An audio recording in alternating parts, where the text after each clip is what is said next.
quite a bit that's been going on. I feel like we have to start with the elephant in the room, which of course was the recent indictment that came out for Donald Trump. The actual indictment. The actual indictment. Okay. So it was like 7-8 days of us waiting, twiddling our thumbs. We didn't know it was going to happen.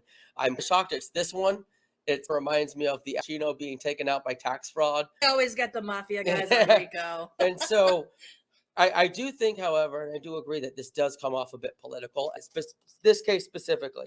And with rule of law, I do believe that with some of the issues with Donald Trump, he needs to be held accountable, particularly with some of the other investigations going on. And he deserves a right to a fair trial. And and if he is convicted, he should be convicted. This one, however, very simple, basic, simple, how justice should be. With this case, however, from my understanding of it, it was 2 misdemeanors that they fused into a felony. And that's where they're trying to get him at. And it just feels like this shouldn't be the case that takes him down. Okay, so let's back up here. Yeah, go ahead. Because so there was the release of an indictment for Donald Trump, the announcement of a vote for the grand jury to indict Donald Trump. Actually, nobody really fully knows what is all. Oh, that is true. Yeah, I think it's because 31. There was public records about who was going to be interviewed and for how long. So we know that Stormy Daniels and Michael Cohen and Attorney Pecker were all involved in this, but we don't know because it hasn't been unsealed yet. Yeah. So we will find out more. There's been. And this is through the Manhattan attorney in New York State. There are some people who are saying that it's potentially not only just related to the Stormy Daniels case, but it's the falsification of business record and reports of 34 counts, including at least 1 felony. But the truth of the matter is right now, we don't know. That's true, actually, until it's unsealed. We do know that Trump's attorneys are planning on having him surrender because of the indictment for arraignment on Tuesday. So I assume that we'll find out more about this on Monday and Tuesday coming up. From my understanding, they're asking for no handcuffs, but they're still going to have to do a mugshot, which I think will be very interesting to see what Donald Trump's mugshot is going to be. I heard that Donald Trump wanted the handcuffs. You have? Whole thing. No, he does not. His attorney has said that they're not doing handcuffs. But again, like, this is an individual where appearance is everything. So how are they going to do it? And then are the cops going to try to mess it up for him to make it look like he looks weird or whatever? I do, and I will say I'm glad he's, of course, surrendering and abiding by the lawful order, because we did see, of course, Ron DeSantis saying that he wasn't going to abide by it. Now, the problem with that, and I explained this actually to a fellow conservative of mine, is if you understand the Constitution, you understand there's something in there called the extradition clause. So even if Ron DeSantis doesn't like it, if Kathy Hochul signed an extradition order, he would have to abide by it. And I had people tell me, what about nullification? Because of the policy, the concept of nullification, which, for those that don't know, it was a constitutional idea originating from Jefferson and Madison that basically said that states can either ignore or completely nullify constitutional laws. And regardless of what your position is on nullification, it wouldn't apply to this, because this is specifically stated in the Constitution as a duty of the governor. So I was shocked that he said that, because it is a flagrant violation of the Constitution. But thankfully, Trump is going to be he surrendering. rolled it back then. Yes, the thing that he rolled it back, because again, he was proposing something that would have been a direct violation of the Constitution. It would have been secession based, which I thought could have been part of the strategy. So who knows? That's true. We have enough neo-Confederates in Florida that it could have won him some support. For that too. So I will say that I don't think it's been political. I think that there was a grand jury, which is impartial, right? Yeah. And it's a lot of people. It's 24 people on a grand jury. It does only a simple majority, so it's different than.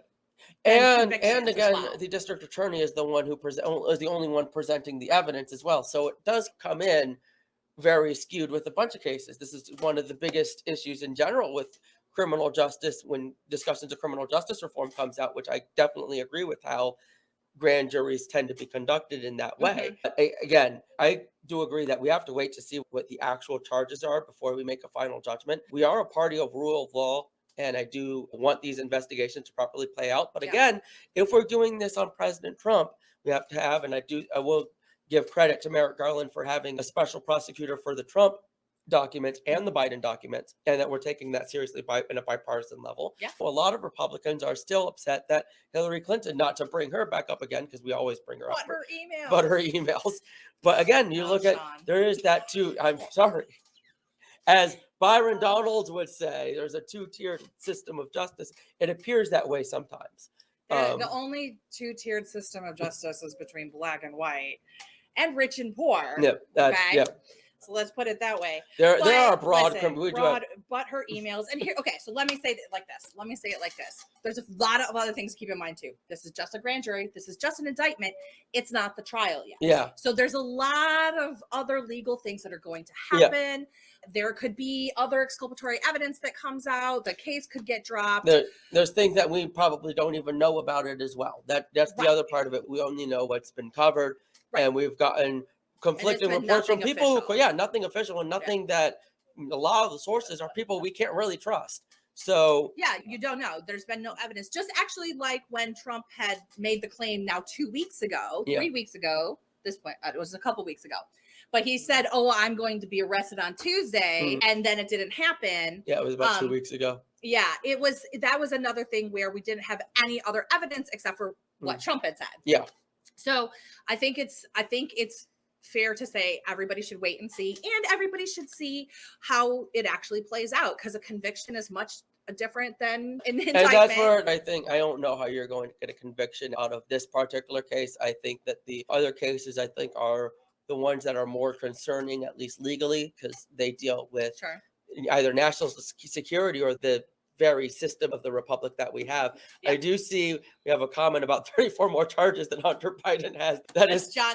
Well, let's say hi to John. So John is actually running for Congress from Colorado. Oh, welcome. So happy to see you. Happy to have you here, John. Yeah, but I will say, I do also agree, we do not to sound like a broken record, but I do think there are serious issues when it comes to Hunter Biden. Please, God, take him. Arrest him, do whatever, because if it will get Republicans to stop talking about it, I will give you Hunter Biden just to get back to governance discussions. Please. That's a fair point. Take him. Prosecute. If there's something, find it, do it, because I'm so damn tired. Well, the issue of just talking about it. The issue isn't necessarily Hunter Biden, though. It's how much of the money possibly went to Joe Biden, and that's what's being investigated right now. And we don't know. It's all speculation. I mean, that whole system is the pretty classic, let's call it elite capture type of thing that happens where other countries are trying to get favor, and so friends, family members, anybody that they think that can be somewhere in the orbit, they're giving them high-paying jobs for things that they're not qualified for. And I'm not saying it's right. No, it definitely I'm not saying it's right, but it's very much the way that every government administration has run, even the Trump administration and the Biden administration going back to Obama. Of course. It's because there is people at the top levels of the government are wealthy folks. They're elite folks, and they all know each other, and their family members are people who they try to buy influence from. And but it's really, I don't know, it's just another way to curry influence. And you can talk about all sorts of different types of money in politics, and I would actually like to see all of that out of our system. Oh, of course. No, I would actually agree with you there. And I think it's with what you say, like the thing with these quote unquote elites that are in control, if you will, is that their power doesn't come from their money. Their power comes from their connections. Sure. It's their relationships And so you're right, is these businesses like Burisma or these Chinese companies hired Hunter Biden, just like you had situations with the Saudis using Trump hotels and all these different organizations doing that. And I don't know who in the Obama family people were hiring, but I'm Bush family. I'm sure people are saying, I think Malia, the older daughter, just got like an internship at New York Times or something along those lines. But now he's not president anymore, so it's not like they can but the Hunter Biden thing happened after Joe Biden was vice president. But he still had the possibility of becoming president. I don't think anybody realistically thought that. At 2012, in 2012, in that 2012-2016 period, there was a time where they thought he was going to run against Hillary. I will say this honestly, 100% honestly, as a Democrat, I don't think anybody post-Obama really truly thought Joe Biden was going to run for anything.